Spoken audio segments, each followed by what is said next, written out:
Hey, welcome to Prioritize and Execute Lesson 2 of 5.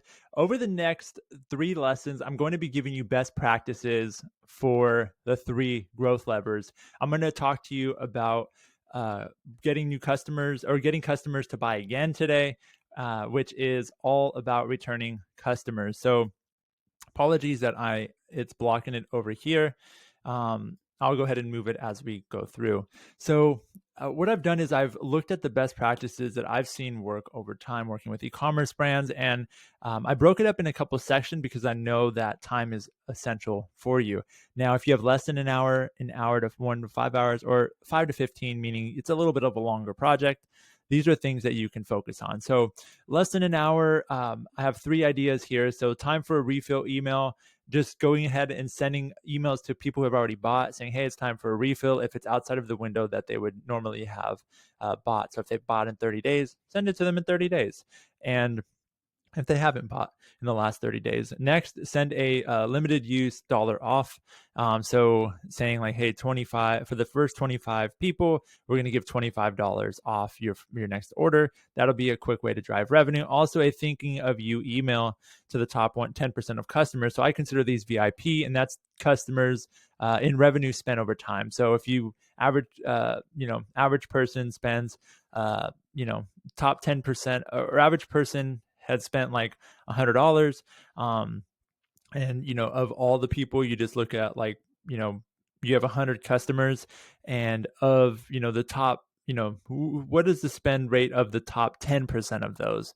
So you would look to see, just look at in Klaviyo, you would set up a segment, people who have spent, you would say maybe $200 if average person spends 100, and it's like, hey, this is 20 people. You're like, no, it needs to be 10 so they can be 10%. So you're like, okay, average person spent 300. Okay, that's 10 people. Now that's your top 10% of customers. Just let them know, hey, we really appreciate you. Maybe even record a video from your founder. Just pull out your phone. Hey, just wanted to take this Monday to say thank you for being a loyal customer. Have a great week. That should drive some business as well. Don't do any asks in it. Just send a thank you. Next, if you have 1 to 5 hours, I recommend doing a 24-hour flash sale email to existing customers. The reason this will take a little longer is you're going to have to set up the flash sale on your website. Maybe even set up a custom lander. There we go. And set up a timer on that. So that way, like the one I showed you for the jewelry brand, it's counting down, adds some sense of urgency. Also, a bounce back email is one of my favorite plays to run with a one-time offer. So like I said, a lot of businesses have one-time customer problems where people don't come back and buy a second time. This is great because you can say people who have purchased one product over all time, and you can build that segment in Klaviyo and say their all-time purchase is 1x. Then you can send that to them.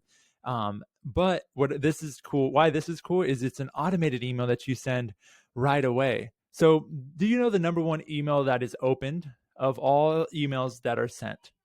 It's the receipt email. So the thank you email after they buy something. We all do it. We all look at that. And I don't know why, we just want to make sure everything went through.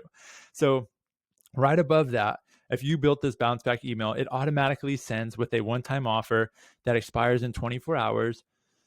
And you usually want to pick a high margin product. So if your mugs have really high margin and you sell coffee, you would use the mug here and say, hey, 24% off this mug for the next 24 hours only. And that email would be automated to send after somebody's first purchase, and it automatically sends. So it would show up right above the receipt email, and they would say, oh, I unlocked a special offer. My order isn't here yet. And it probably can be added to the same box logistically as well. So that's a great one to get more returning customers and take a one-time customer, turn them into a two-time customer within 24 hours. And next, if you have 5 to 15 hours, if you're ready to work on a project, this is the post-purchase automated email series. So this is where we want to get feedback. We want to be able to answer common questions, and we want to be able to encourage the next purchase that they buy. So we want to anticipate. I'm sure your customer service team always gets the same questions. What do I do when my product gets here? How do I make the coffee? What if I needed to return something?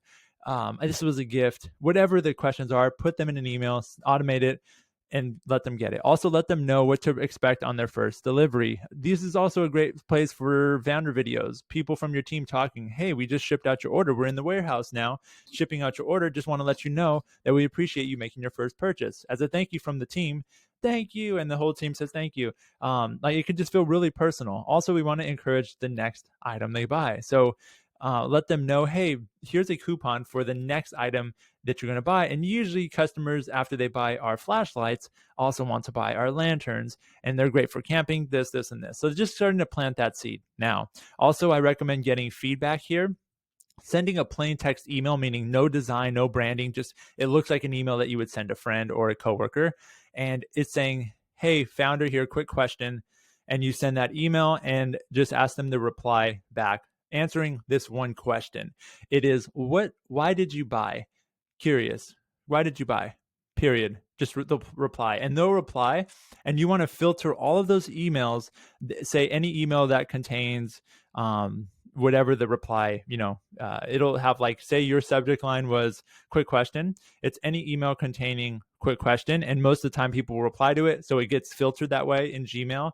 And you can then have a whole list of the voice of customer feedback, and give that to your CS team, your customer service team, as well as just use it to build the morale of your team and understand why someone made a purchase. Because in reviews, people don't usually say things the way they would in a one-on-one email. Also, in just looking at sales, that's great for the owner, but a lot of times the team isn't as motivated. But when they can see why their product is making a difference, it can really build morale across your team. Now, the last one is we have the win back discount ladder. So I mentioned this one to you in it's as one of our essential flows. And this is basically, if people have been purchased in the 90 days or more, you hit them with 3 promos that get better over 30 days. So we'll probably space out each email 7 to 10 days. And the first offer would be an offer that you maybe would normally send to on a sale. So maybe you normally do 20% off. Well, you'd put that as your first offer. So 90 days since they last purchased, they get a promo. Hey, here's a promo for 20% off your next order. Okay. If they don't take that, then 7 to 10 days later, they get another offer that's even better. And that offer would say, hey, just to sweeten the deal, it's 30% off your next order now. And if they don't take action on that, hey, 7 to 10 days later, hey, we are actually going to give you our offer that's pretty much the only thing better than this is Black Friday, Cyber Monday, but there is no other offer that's better than this. We miss you. Let us know if there's anything we can do to make it better.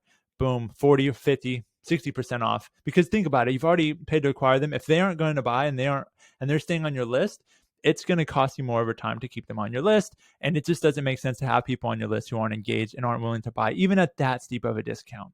And you may even learn of why people are churning. They may reply and say, hey, actually, I'm not buying anymore because of X, or something happened, or I lost my job, or I just don't like your product, or I found a better competitor. There's just so many things you'll learn from that. So these are the ideas that I have as some best practices as you're looking at setting up your marketing icebox and then putting those ideas into your growth plan.